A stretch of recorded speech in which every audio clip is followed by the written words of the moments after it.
Amanda with Straightsmile Solutions, straightsmilesolutions.com, and today we're going to be talking about implementation. I'm going to mention a few other videos that I've made that will touch on more points that I'm not going to get into that you probably want to listen to first before you go into this video, or maybe you want to listen to them after. I'm going to give you the keywords that I think, if I remember, the title is under, but if you can't find them in my channel, certainly reach out to me, info@straightsmilesolutions.com, straightsmilesolutions.com, and I can send you the links.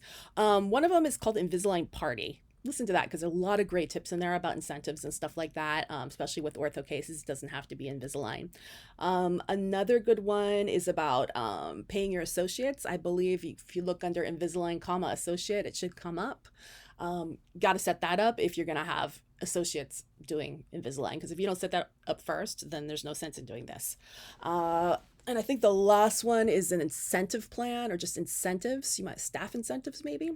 Look that one up, because you got to have all these pieces in order to really implement this. And by implementing this, my goal is to have you guys screening every single butt in the chair that's a qualified orthodontic patient, which means I'm going to give a few outliers, but for the most part, every new patient who doesn't have bombed out teeth, who has at least 2/3 of their teeth, who, doesn't have severe to moderate perio. I mean, mild perio I'm okay with. We can work with that. If it's moderate to severe, probably not a good candidate.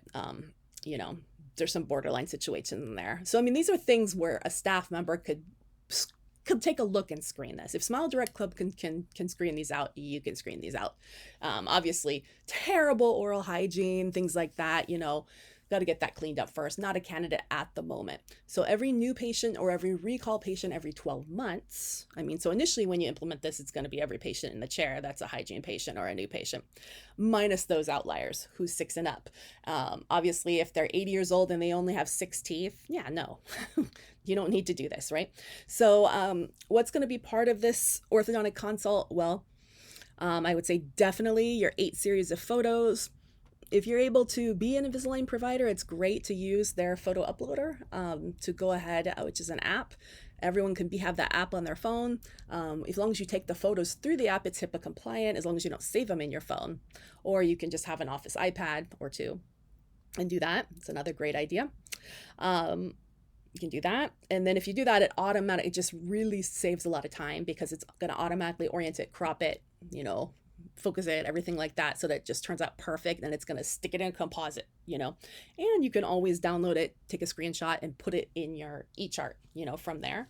That way you have a copy in your chart as well, just in case, you decide not to do Invisalign and do something else. I'm sure Invisalign doesn't love that I say that, but they know that people do that. So, because sometimes you don't know if they're going to have Invisalign or something else, so you can do that. As well as a panoramic x-ray would be great, especially on kids. I mean, if you have an FMX, definitely can start with that. And you can take the pano later if they're about to start, if it's looking positive. You don't have to take one just to take one. But definitely on kids and teens, definitely a pano, because there's so many things you can catch in a pano that you won't see in an FMX. What else? Don't worry about the ceph yet. You can deal with that later if they're actually looking like they're going to start, or if it's like, I have a whole bunch of videos on that if you want to go and do I need a ceph. Ultimately, that really depends on your Dental Practice Act and the license in your own state or country. I have my own thoughts on that, on how we implement it, but we won't get into that because I have a lot of content on that already. So there's 2 different major ways, now that you've listened to all those other pre-videos that I mentioned, that I've done this with offices. And I just want to clarify one thing, because I definitely mentioned that we do help with operations with Straightsmile Solutions, whether you're on the concierge or VIP. With the concierge plan, it's more just tips and tricks. We're not actually going in and building templates or anything like that. No. But we'll give you tips and tricks. If you really want someone to help you with the operations, there are a lot of consultants I can send you to that can do that. As well as Bonsi Popat is a really affordable consultant. She can help you set up a lot of the templates and stuff like that in your open dental or whatever. And she does run an orthopedo office, a couple of them actually, in the Phoenix area. If you want to get a consult with her, she does give a free session to everyone I refer. You go to my website, Straightsmile Solutions, click on classes. She's the last one on there, Bonsi Popat. And you'll see click for free consultation, as well as she does have longer sessions where she actually goes in and does things. But I would definitely recommend her. But for the most part, yeah, I mean, I have, if you really want like boots on the ground, someone in there helping you, that's our VIP plan. And obviously travel is extra. But I have worked with a few DSOs where I've actually been boots on the ground, helping them with Invisalign parties or Invisalign days or actually hands-on training or implementation and things like that, the workflow, um, computer stuff. But this is kind of how we've done it with the bigger offices. So I like to say there's one route, which is I call it the bonus or benefit or incentive plan to get this done. And this might be a great way to ease into it. And the other way, as I call it, this is your job plan. So this is your job plan means this is part of your job effective this date. So let's start with this is your job first. And I'm not saying this is the right way to get into it. And a lot of it's going to really depend on if you have a brand new office, for sure, you could make this is your job. You know, if you're starting a de novo, they're not going to know any better. This is your job. You know, this is part of your job. If you are back office, this is your job. You seat the patient, you know, you introduce yourself, you take a history, you take a set of photos, you make sure they have x-rays, you know, just like you're probably already doing. You may or may not take a scan, depending on what type of scanner you have. I mean, to me, it really depends. Sometimes in our office, we don't take a scan on everyone unless the doctor takes a quick peek or the hygienist takes a quick peek first, just to make sure we think they're a candidate, because there's no sense in taking a scan if they have fills to do, because you're going to have to redo it, right? But if it looks like they've, you know, they don't have a lot going on, there's nothing wrong with practicing taking a scan. I mean, a scan is non-invasive. It doesn't cost anything, well, except for the tip if you're using Invisalign. But you can always save that. And it's a great way to be able to do a wellness scan. And there's so much you can get from wellness scan. Oh yeah, another video to listen to, wellness scan. I have a great video on that and the benefits of taking that scan and what you can do with it. So if this is your job, this is your job. It's part of your job. Your patient doesn't leave until this is done, because this is your job, you know, unless you somehow meet one of those outliers. And if you meet one of those outliers, then they need to chart that, you know, orthodontic photos were not taken because, you know, obviously there's a few reasons where you wouldn't take it, you know, because of my best judgment, because patient had obvious massive decay or something like that. Okay, so this is your job.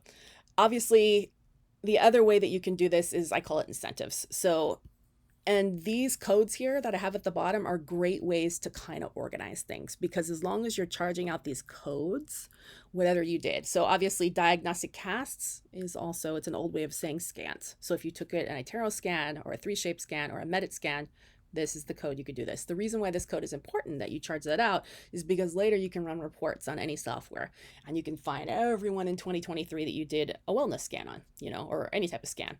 And then someone on an admin day can sort through and just follow up, you know, hey, we did a scan on this person, but we never did the consult, you know. Same thing with photos, DO350. Same thing. Someone on an admin day can run a report on everyone you took orthodontic photos on, intraoral photos on, a full set. And then you can sort through and see who had their D8660, the initial consultation done, right? And make sure that everyone's had it done that needs to get it done. And if they needed to come in again and maybe we found out they weren't a candidate yet because they need to get this X, Y, and Z done, then we can retake it again, right? Photos are only going to be good for about 6 months, I would say. Maybe a little more in adult if they have no additional restorative work done. Scans, maybe 2 to 3 months max, less in a kid. Don't worry about the Ceph yet.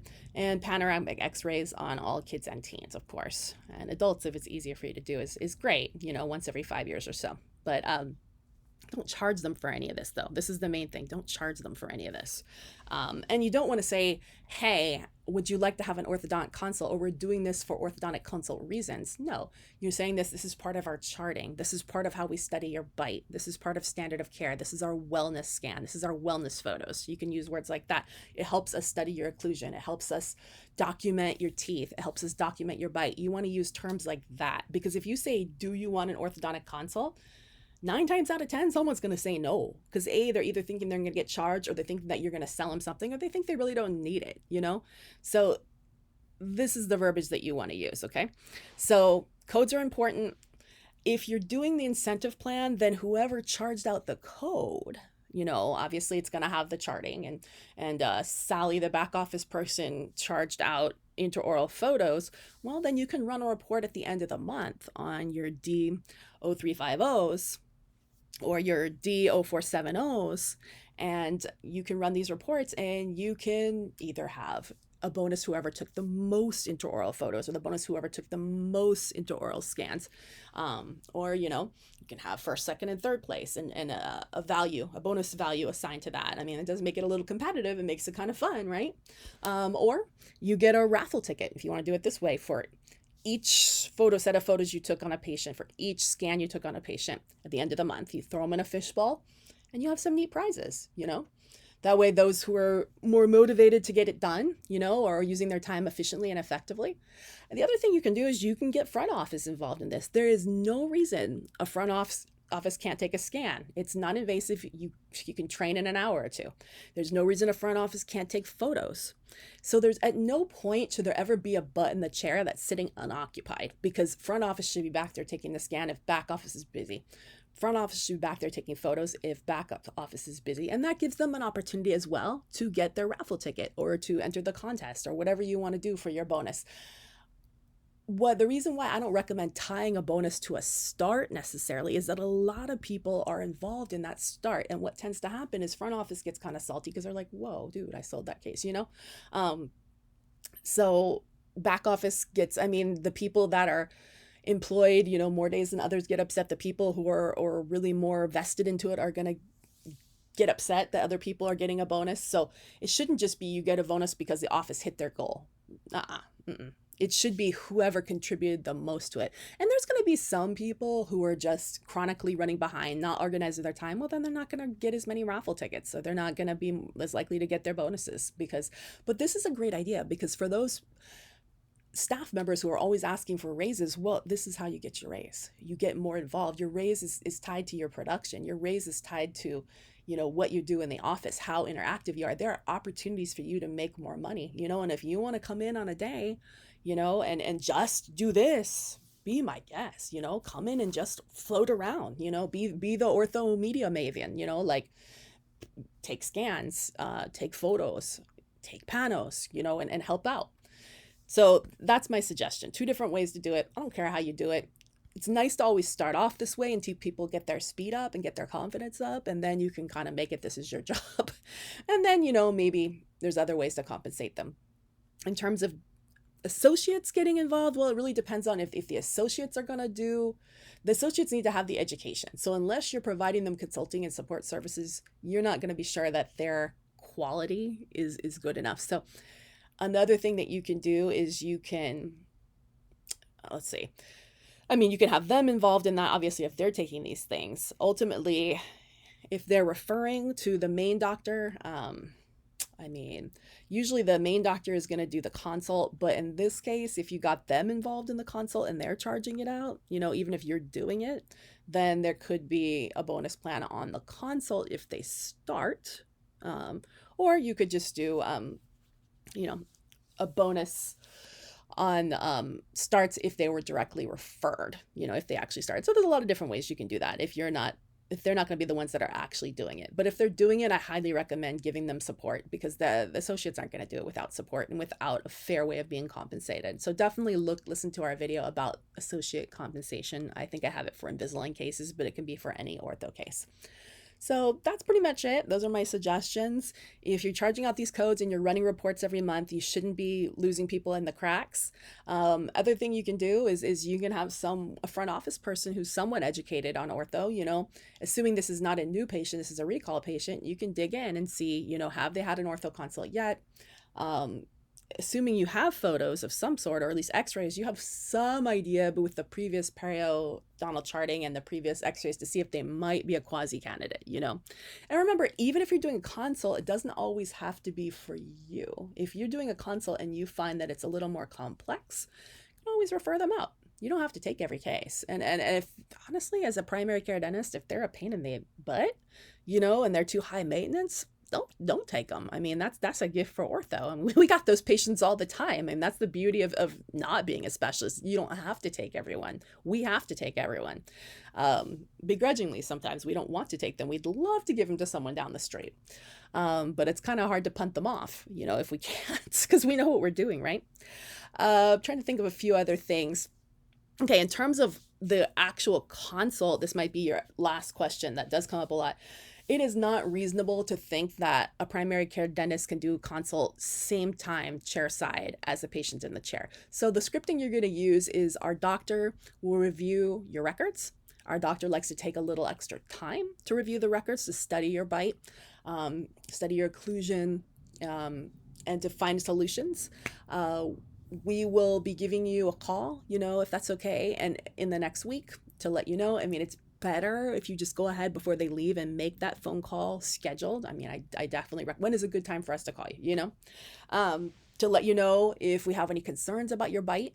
You're not saying orthodontic consult again. We're just going to give you the report on your bite. We're going to give you a report on the wellness scan on what we found with your occlusion, with your bite. And if there's any concerns, we'll let you know. You can always have someone call up front office, and should be fine. Just wanted to let you know the results of your, you can say, and you might even have a paper. Is it okay if we leave a message on your voicemail with the results or something like that? You can say that. I mean, certainly I wouldn't give a whole treatment plan, but you could say, yes, we'd like to schedule that consult with you, or doctor needs a little more information, or you're all good, we'll see you in 12 months for your wellness scan and an occlusion check again, or something like that. But great idea to go ahead and make that virtual consult, or that virtual or that phone call, schedule it on their way out. Just throw it in on an admin day, ask them when they're available. I mean, if they don't pick up, so be it. Great idea to have them sign a signature so you can leave a message if you need to. And then from there, I mean, doctor doesn't have to necessarily do it. Front office can do it. Treatment coordinator can do it. Even back office can do it on an admin day. The results. And then from there, if they're totally psyched to get started, then that's where we go ahead and schedule the start, and collect the down payment and things like that. If you have taken the scan, the beauty is you don't have to have them come back in. We can go ahead and take that deposit and push it through Invisalign, and you just have a start right there. I mean, obviously you don't bill the start until something's delivered, but at least you got it locked in for the delivery. So that's pretty darn awesome. So I think a week is pretty reasonable for you to get back to them within a week or two at most, whatever the admin day is to schedule that. To have a few admin days per month where you can go ahead and schedule these follow-up consultations. But sometimes some people do have the doctor sit down and do a Zoom consult. I mean, you totally can do this too if you didn't get everything, where you can either on the way out, if you didn't have time to finish it, you can always hand them a set of retractors. I mean, you can buy these in bulk on Amazon or eBay or whatever, and you could follow up with a virtual consult with the doctor, on Zoom. I mean, you totally can. And it's a great idea, especially if the doctor didn't have a chance to examine the patient in person. Also, I have a really great comprehensive treatment planning form that I created. It is currently going through copyright process. Right now, it's only available to doctors who schedule a la carte, concierge, VIP. Sometimes I give them away on webinars. Otherwise, the cost is $20 to access that. But it's a really comprehensive treatment planning form that really just goes through step by step what an orthodontist would look for. And it is something that we do have available. If you want it, let us know. And if you are a DSM or a DSI member, you can get it for free as well. Just message me in Workspace. If you want to purchase it, just let me know. So that's pretty much it. All right. Thanks so much.